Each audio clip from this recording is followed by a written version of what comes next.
Modern science is now doing something fascinating. It's catching up to what Ayurvedic physicians documented by simply watching and recording. And what it's finding in study after study is that the reason turmeric has such a wide range of traditional uses is because curcumin, the primary active compound in turmeric, appears to work at what researchers call a systems level.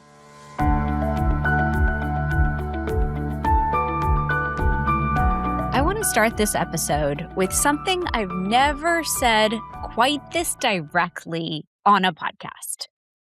Turmeric saved my life. Not dramatically, not overnight, not in the way that a hospital saves a life, but slowly, cumulatively, over years of research and daily practice. The golden root that my grandmother put in warm milk every night before bed became the subject of my doctoral dissertation. It became the inspiration for my supplement line, and the reason I believe so deeply in the intelligence of ancient medicine. Today, I want to tell you everything. The science, the story, and the one thing that makes the difference between turmeric that actually works and turmeric that does absolutely nothing. So stay with me. And welcome to the Inflammation Code, my podcast. I'm Dr. Shivani Gupta, and this episode is different from most of what I do here. If you don't know who I am, I'm an Ayurvedic practitioner, and my PhD dissertation was on turmeric. So I am obsessed with this topic, and I can't wait to share with you guys. Usually on this podcast, I bring you guests and research roundups and really specific topics like mold and perimenopause and things like that. And today is just me and a plant that has occupied more of my intellectual and personal life than anything else that I have ever studied. This is the episode that I've been meaning to record since the very first day that I started this podcast. The cornerstone, the one I want you to send to every person in your life who has said, I've tried turmeric and it didn't do anything. By the end of this episode, you are going to understand exactly why that happened and what to do differently. So let's go. I grew up in a household where turmeric wasn't a supplement. It was just part of how we lived. We had haldi doodh, which is turmeric milk, every night before bed.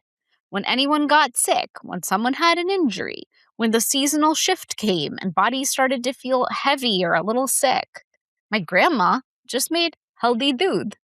And I didn't know it as medicine. I just knew it as care, as what she did for us. And when I came to the United States for school and I left those rituals behind, I did leave them behind intentionally. It's just life moved really fast. There was a cafeteria, not a kitchen, or there was a schedule and not a rhythm. And there was so much to learn, but so little time to remember the things that I had already learned in the past and already knew. And my health started to reflect them. I started struggling. I had chronic infections.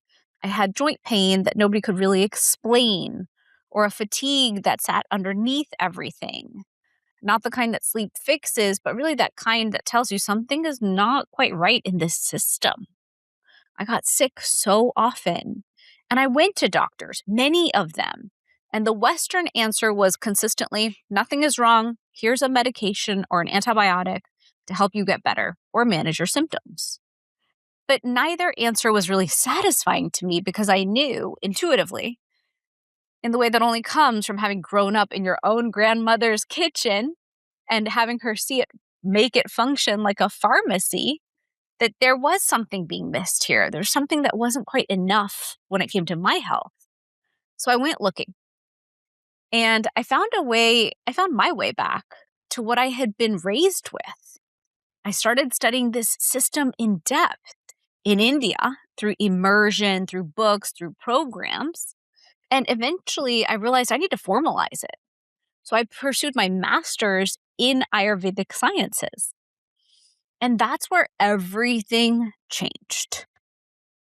I was sitting in our biology class. We were learning the actual science behind each spice, the same spices that had been sitting in my grandmother's kitchen my entire life.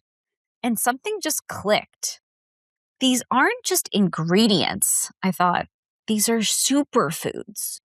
These are the tools that we've been missing. And then the professor started explaining turmeric.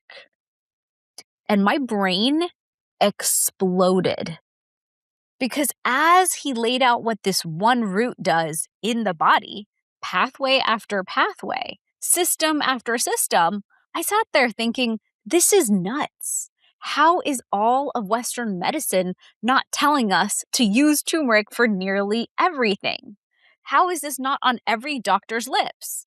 The equation just didn't make sense to me. And that was the moment I knew.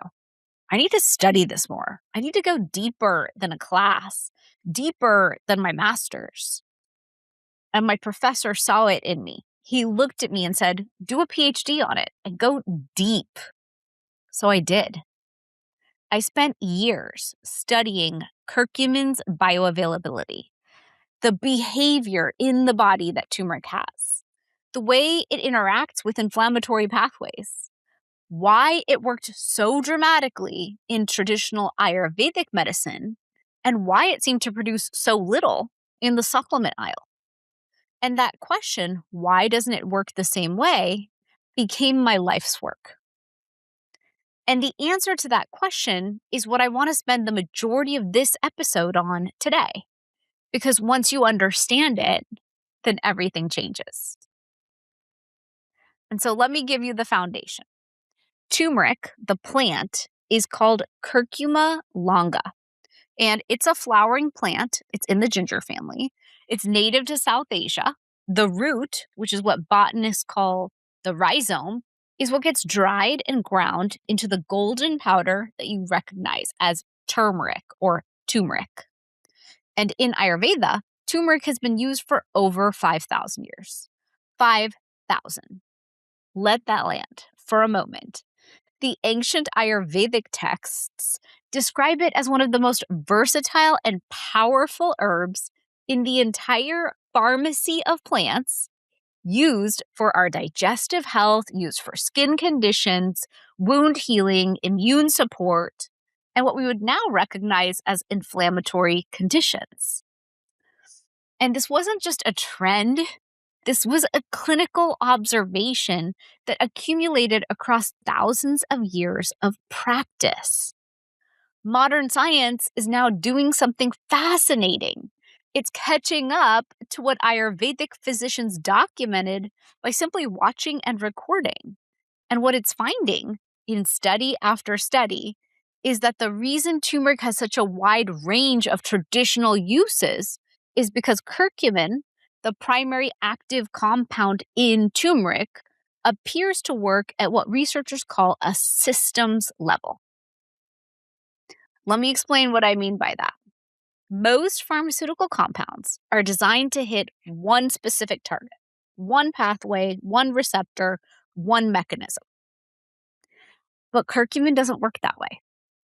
Research suggests that it interacts with multiple pathways in the body at the same time, including some of the primary pathways involved in what scientists call the NF-kappa B cascade, which is one of the master switches that controls the body's inflammatory response. Now, I know that sounds technical, but here's what it means practically for you. When the body is chronically inflamed, when the inflammatory response is running at this low, persistent, chronic level, rather than switching on to fight a real threat and then switching off, curcumin appears to regulate that response. Not shut it off, regulate it. And that distinction is really important because the goal is never to eliminate inflammation.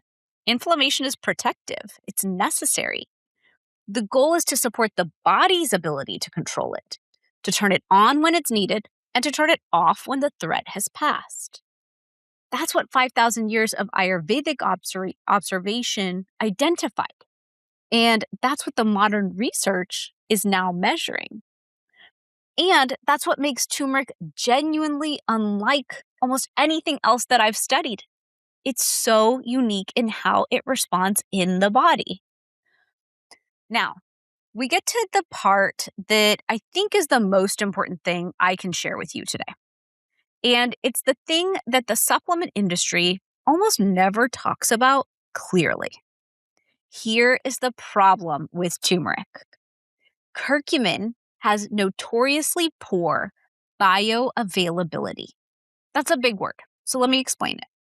Bioavailability means how much of something you swallow actually makes it into your bloodstream where it can do something. And curcumin's is very poor. So when you swallow a turmeric capsule, the amount of active curcumin that actually reaches your bloodstream and your tissues is very small. Curcumin is poorly absorbed in the gut. It's broken down quickly and it's eliminated fast. And so the research has confirmed this consistently. The studies in humans have shown curcumin is safe, even at high doses, but very little of it actually gets absorbed and stays in the body. And this is not a problem that's unique to cheap supplements. It's a fundamental challenge with the molecule itself. And here's why this matters so much. The standard turmeric root powder that you find in most grocery store supplements, the kind that says 500 milligrams of turmeric on the label, contains somewhere between 2 and 5% of curcuminoids by weight. So that's that little 500 milligram capsule that you take. It's actually delivering 10 to 25 milligrams of active curcumin. And then of that small amount, only a fraction makes it into your bloodstream in a meaningful way. And this is why people say turmeric didn't work for them. I hear that all the time. It's not that turmeric doesn't work. It's that they weren't getting a meaningful amount of the active curcumin and curcuminoids. Now, my PhD was specifically focused on this problem, the bioavailability gap. And there are real, well-studied solutions that exist. The first is standardized extraction. When a curcumin extract is described as standardized to 95% curcuminoids, that means 95% of the extract by weight is active curcuminoids. So instead of 10 to 25 milligrams of that active compound, that same size capsule can deliver something much closer to the full amount. And that's the difference between 10 milligrams and hundreds of milligrams. It's not a subtle difference. The second is absorption and enhancement through fat. Curcumin is fat soluble.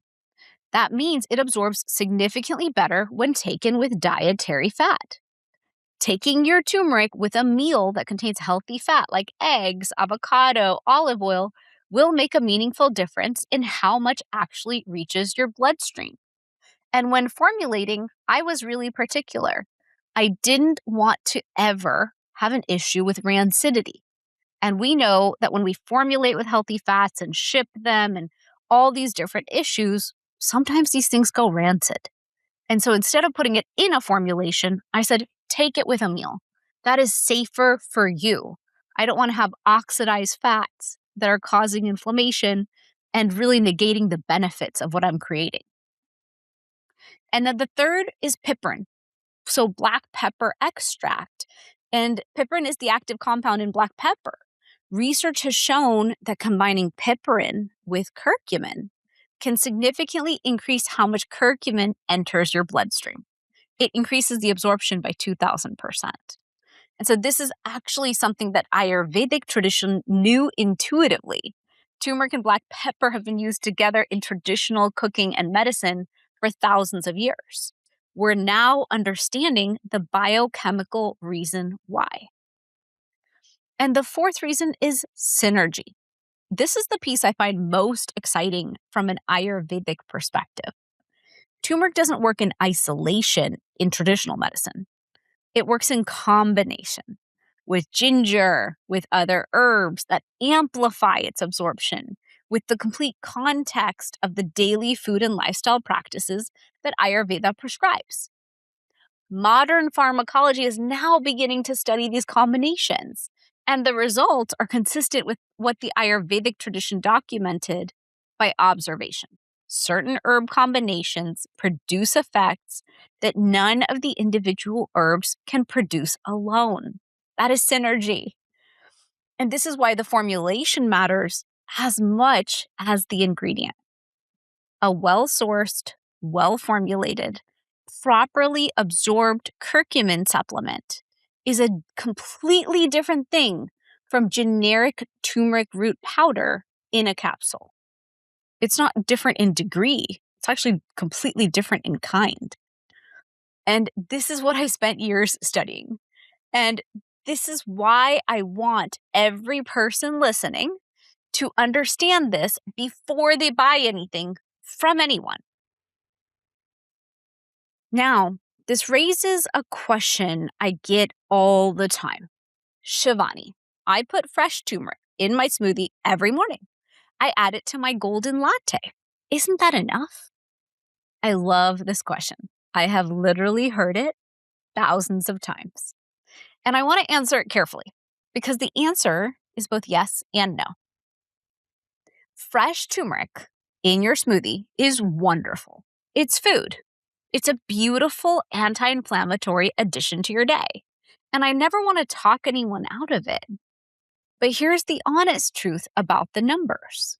Turmeric root, the fresh root, or even the powder in your spice cabinet, it contains only 2 to 3% of curcumin. And so when you grate turmeric into your latte, you're getting a small, gentle amount of curcumin and curcuminoids. And as food, that's lovely. That's a superfood. It's great. But if what you're after is a meaningful research level amount of curcumin to support your body's anti-inflammatory regulation or your body's inflammatory regulation, the kind that is studied in our clinical trials, you would have to eat an enormous, frankly unrealistic quantity of root every single day to get there. It would be nearly impossible. And this is the distinction I want you to hold. Turmeric as food and curcumin as a therapeutic compound are two different conversations entirely. The latte is food. It's ritual. It's beautiful. Keep doing it. But don't confuse it with a therapeutic dose. They're not the same thing. And expecting your morning latte to do what a standardized dose can do is exactly why so many people conclude turmeric doesn't work. I take turmeric. It's not doing anything for me. Now, I want to talk about something that almost nobody in the wellness space is talking about honestly.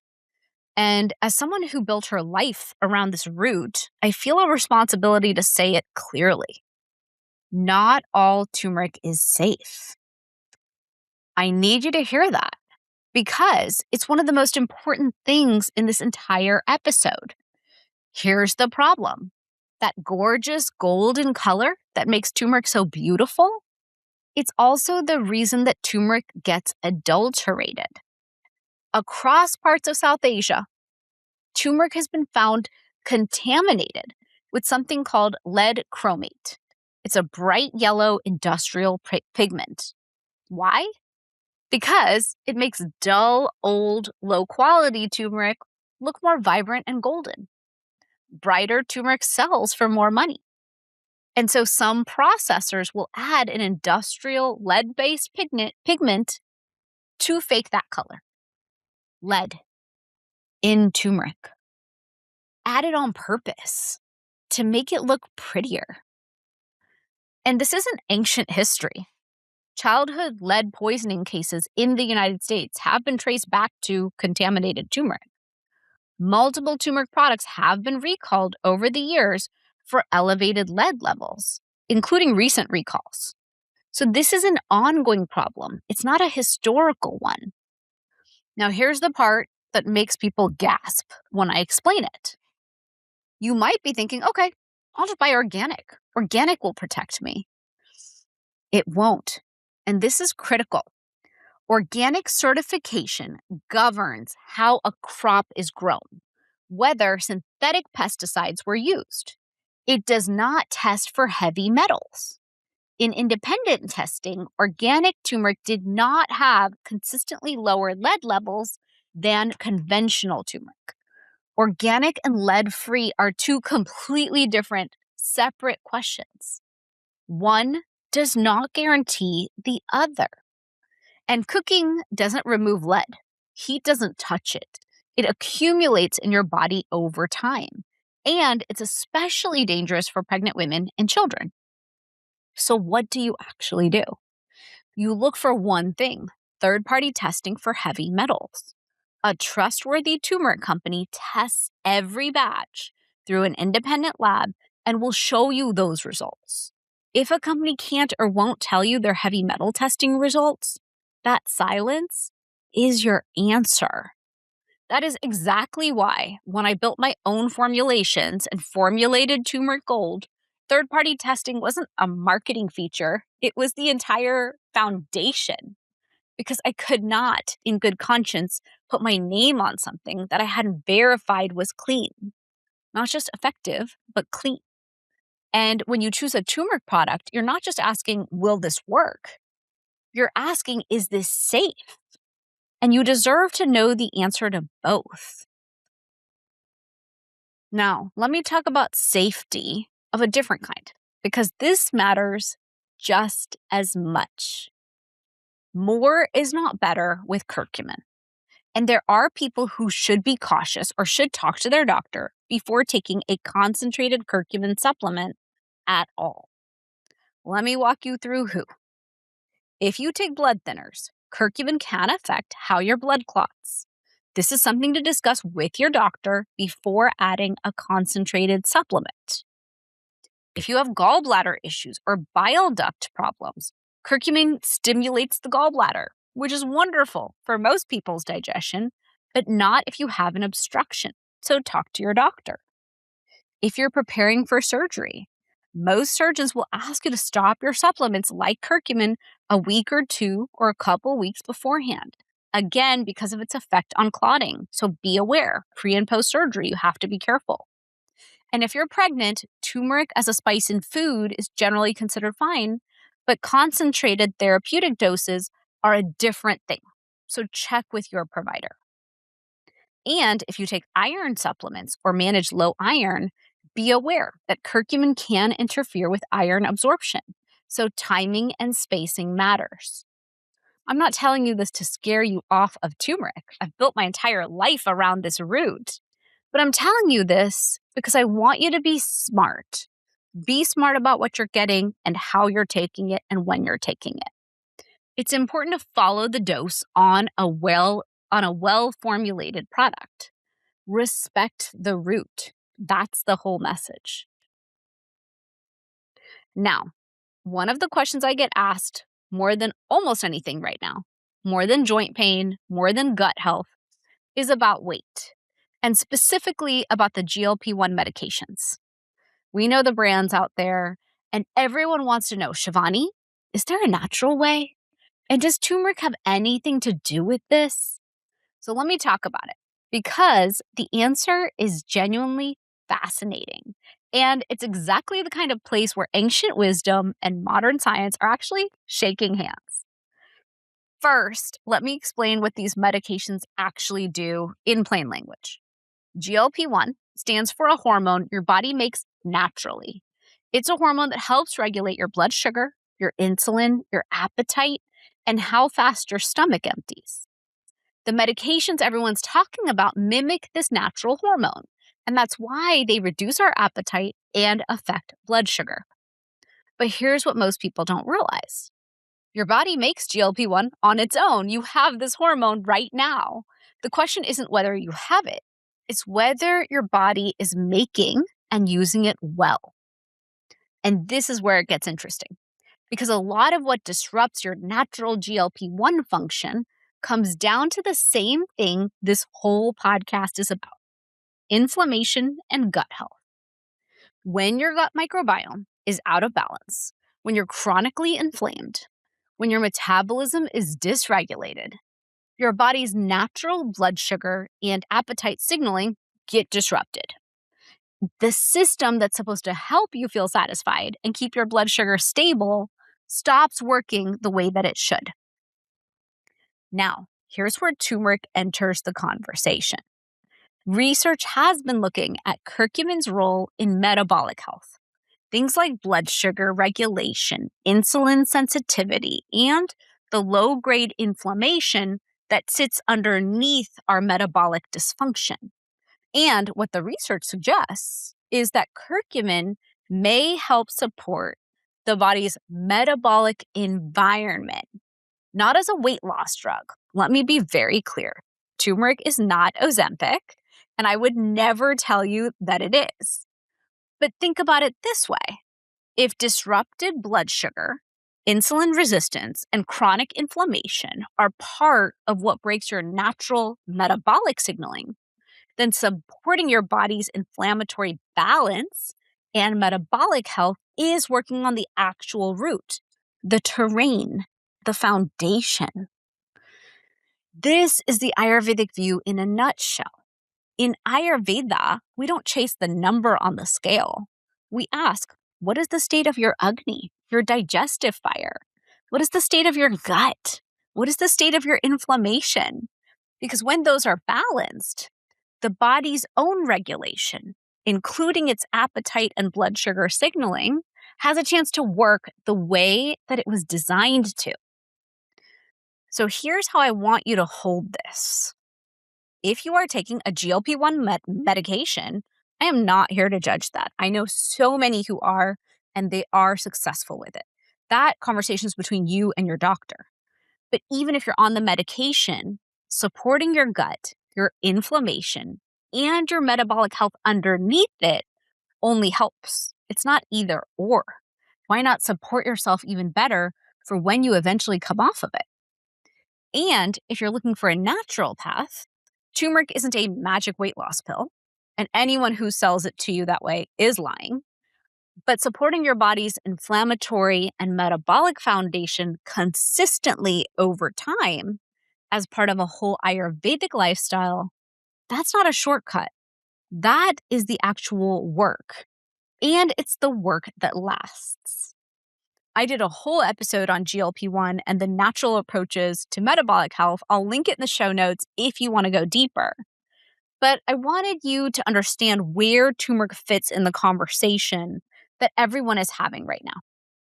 We know if we're struggling with obesity, we're inflamed. And we know that inflammation will hold us back from winning at the obesity equation. So turmeric is not the appetite suppressant, but it is the foundation underneath. It helps us win at that systemic inflammation that keeps us from achieving our health goals. Now, I want to bring this specifically to the body that you're living in. Because turmeric's relationship with inflammation is particularly relevant for women navigating the hormonal transition of perimenopause and menopause. And I don't think this is talked about enough. Here's what we know. Estrogen has regulating effects on the body's inflammatory response. When estrogen is abundant during our reproductive years, it actually acts as a natural buffer against inflammatory signaling. It helps keep our inflammatory response calibrated. But as estrogen fluctuates and eventually declines during perimenopause and menopause, the buffer changes. Inflammatory sensitivity increases. The same stressors, lack of sleep, dietary triggers, emotional stress, they hit harder. And recovery takes longer. The body's inflammatory baseline shifts upwards. And this is why so many women in their 40s and 50s describe experiencing new or worsening symptoms. Joint stiffness that wasn't there before. Maybe plantar fasciitis, which is even common in perimenopause. Brain fog that comes from nowhere. A kind of full body tiredness that our sleep doesn't fix. These are not separate, unrelated problems. They are expressions of an inflammatory environment that has shifted on us. And research suggests that curcumin may help support the body's inflammatory regulation through the same hormonal transition that removes some of that estrogen-based buffering. And what's interesting is that studies looking at curcumin in women have pointed to improvements in our markers of oxidative stress, our inflammatory signaling, and even mood-related outcomes. That last one, mood, is meaningful because the inflammatory cascade doesn't stay in the joints. It affects mood, thinking, and the nervous system's ability to handle stress. And this is consistent with what Ayurveda describes as a systemic imbalance, not just a symptom in one location, but a condition of the whole environment. And the approach is not to suppress one symptom at a time. It is to support the conditions under which the body can really regulate itself. That's the Ayurvedic model. And increasingly, what the research is pointing towards as well, the research is saying we need to support from the foundation. We talk about that a lot as lifestyle. And the women who respond most meaningfully to this consistent curcumin support are almost always the ones who approach it as exactly that, consistent support, not emergency intervention. Daily, cumulative over months, not a crisis response that's taken for 2 weeks and then abandoned. The accumulation is the mechanism, and the timeline is months, not days. I want to spend a few minutes on something that I think gets lost in the modern supplement conversation. Turmeric in Ayurveda was never just an ingredient. It was part of a system. The Ayurvedic texts describe it as a rasayana, a rejuvenating herb that works at the level of the whole body, not just one organ or one pathway. The Sanskrit texts describe it as having effects on Agni, the digestive fire, on Ojas, the vital essence of immunity and vitality, and on Prana, the life force that activates the whole system. These are not metaphors.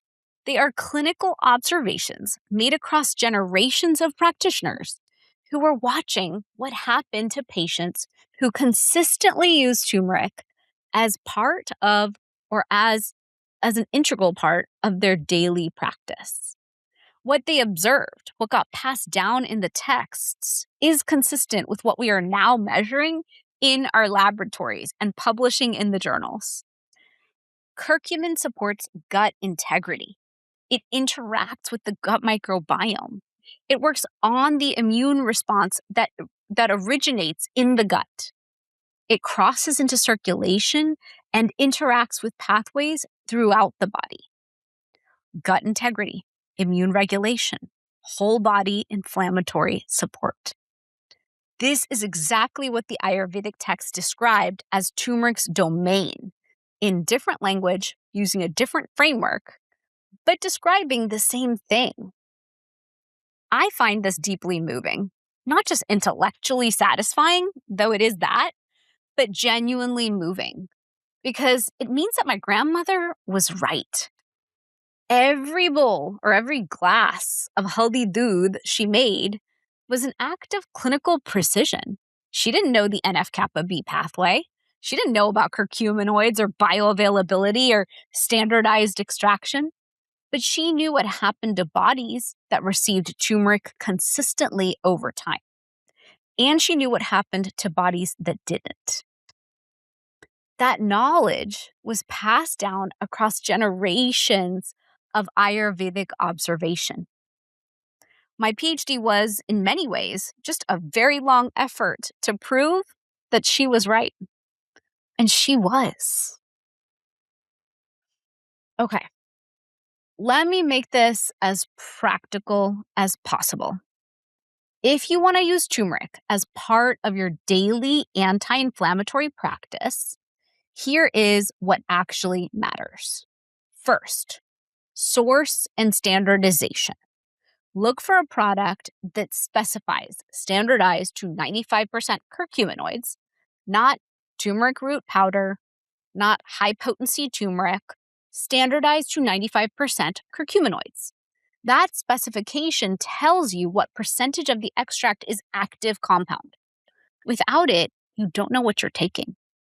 And don't buy the ones that say curcuma longa. That is just the plant name. That's regular turmeric root or turmeric powder. Second, third-party testing. We just talked about this, but it belongs on the practical list too. Choose a product that is third-party tested for heavy metals, and ideally, one that will show you the results. This is a safety issue, not a nice to have. Then third, absorption strategy. Take turmeric with a meal that contains healthy fat every time if you can.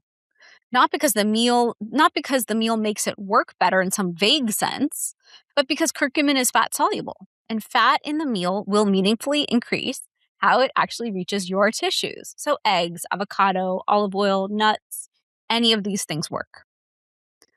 Fourth, consider what's in the formula with the curcumin. Piperin from black pepper has a well-studied relationship with curcumin absorption. Ginger is synergistic in the Ayurvedic tradition. So is boswellia, amla, all these different ingredients.